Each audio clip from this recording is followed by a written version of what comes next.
ఈ ముఖ్యమంత్రి గారికి ప్రజాక్షేత్రంలో ప్రజాస్వామ్యంలో ప్రతిపక్షాలని ఎదుర్కొనే ధైర్యం కానీ ప్రతిపక్షాల ప్రశ్నలకు సమాధానం ఇచ్చే తెగింపు కానీ తెగువ కానీ వారికి లేదు.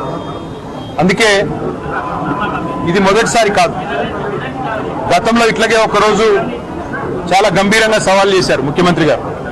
మీరు ప్రెస్ క్లబ్కి రండి, తేల్చుకుందాం, ఎవరు రైతులకు ఏం చేశారో తేల్చుకుందాం రండి అని ఇదివరకు సవాల్ చేశారు.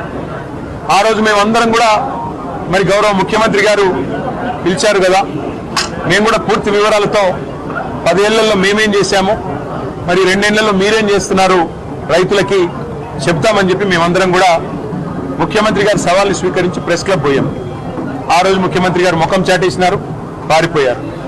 ఇవాళ మరి వారి ఏమైందో మళ్ళీ తెలియదు కానీ అప్పుల విషయంలో ఈ రాష్ట్ర ప్రభుత్వం మరి ఎన్ని అప్పులు వారికి బీఆర్ఎస్ ప్రభుత్వం నుండి వచ్చినాయి, వారు ఎంత చేసినారు, ఇవన్నీ చర్చిద్దాం, దమ్ముంటే రండి అంటూ మళ్ళీ ఒక్కసారి పేరు తీసుకొని ముఖ్యమంత్రి గారు నిన్నగాక మొన్న సవాల్ చేశారు.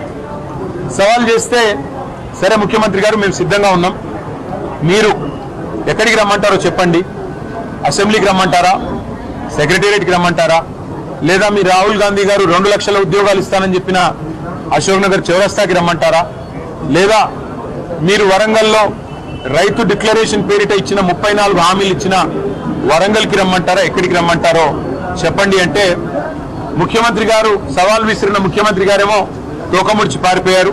ఆయన వైపు నుంచి స్పందన లేదు. మధ్యలో సందట్లో సడేమియా అని మరి మా జూపల్లి కృష్ణారావు గారు మంత్రి గారు ఆయన దూరాడు. ఆయన దూరి నేను వస్తున్నా, రేపు పొద్దున 11 గంటలకి తెలంగాణ భవన్కే వస్తున్నా, మీ ఇంటికే వస్తున్నా, మీ ఆఫీస్కే వస్తున్నా అని చాలా పెద్ద పెద్ద ప్రకటనలు ఈయన చేసినట్టుగా పత్రికల్లో చూసా. మేమందరం కూడా ఉదయం 10 గంటలకే వచ్చి కూర్చున్నాం. జూపల్లి గారు వస్తే శాలువా కప్పి స్వాగతం పలికి ఆ తర్వాత పత్రికల సమక్షంలో మాట్లాడదాం జూపల్లి గారితో, అన్ని విషయాలు రాష్ట్ర ప్రజలు కూడా చూస్తారు.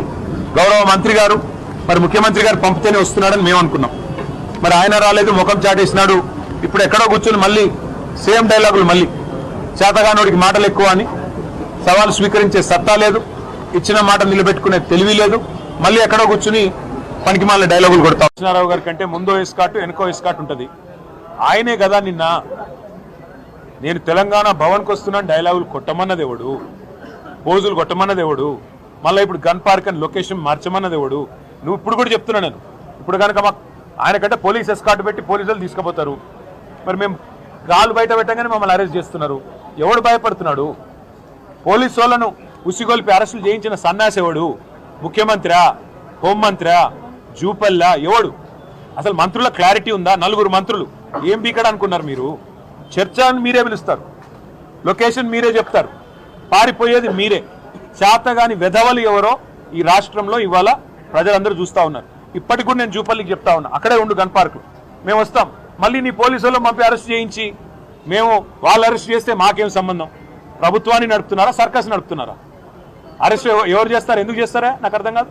సర్కారు నడుపుతున్నారా, సర్కస్ నడుపుతున్నారా? మీరు మంత్రులు, మీ చేతుల్లో ఉండేది హోంమంత్రి, పోలీస్ యంత్రాంగం అంతా మీ చేతుల్లో ఉంటుంది. మా నాయకులు హరీష్ రావు గారు, ఎందుకంటే ఆయన గతంలో ఆర్థిక శాఖ మంత్రిగా పనిచేశారు, అప్పుల విషయంలో మరి గతంలోనే శాసనసభలో స్పష్టంగా వివరంగా చెప్పారు హరీష్ రావు గారు. మరి అప్పులను జూపల్లి గారు తాతాలాడుతున్నాడు కదా, అందుకే హరీష్ రావు గారు అయితే కరెక్ట్గా ఉంటుందని చెప్పి పార్టీ హరీష్ రావు గారిని మీరు రమ్మన్నారు, అందుకే మేము పంపించాము.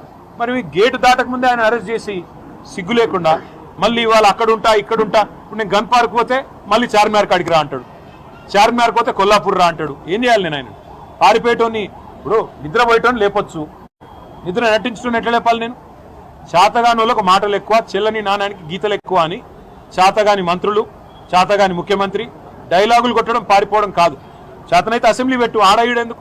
అసెంబ్లీలో తెలుసుకుందాంపా. నువ్వు గన్ పార్క్ కార్డ్ని ఉంటా అంటే నాకు పోలీస్ ఎస్కార్ట్ పెట్టి నేను కూడా వస్తాను. చేతగాని మాటలు, చేతగాని